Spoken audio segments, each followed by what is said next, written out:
Where is he trying to go? You're not meant to go that way. He's not gonna.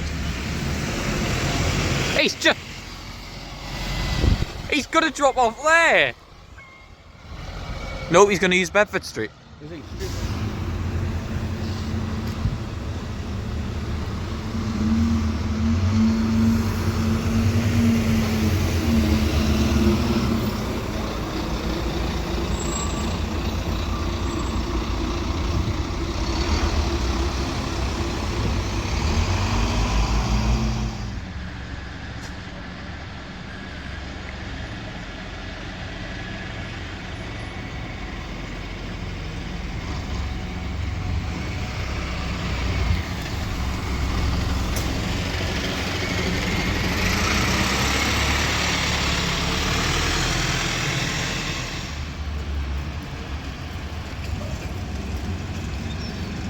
He's got no logo on the side, so he's just the blank one.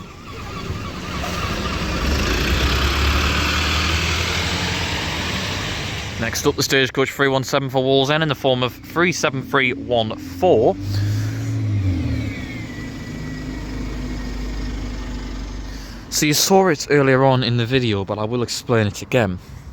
That street deck came in down there, up, and then along here, and then drove down here and just dodged the transport hub and decided to drive along where Burger King is there and serve Bedford Street. Now, the reason why we were so surprised by that, you ignored the bus station and served a street that hasn't been served by buses for 6 months, and then proceeded in the process to leave a good 10-15 people inside the transport hub, having supposedly their 900 didn't turn up, except you did, it just ignored you. So I'm not sure what was going on there, but I found it quite funny. Oh, it's 6214 again. Ooh, it's a nice photo, isn't it? Oh, he's going that way.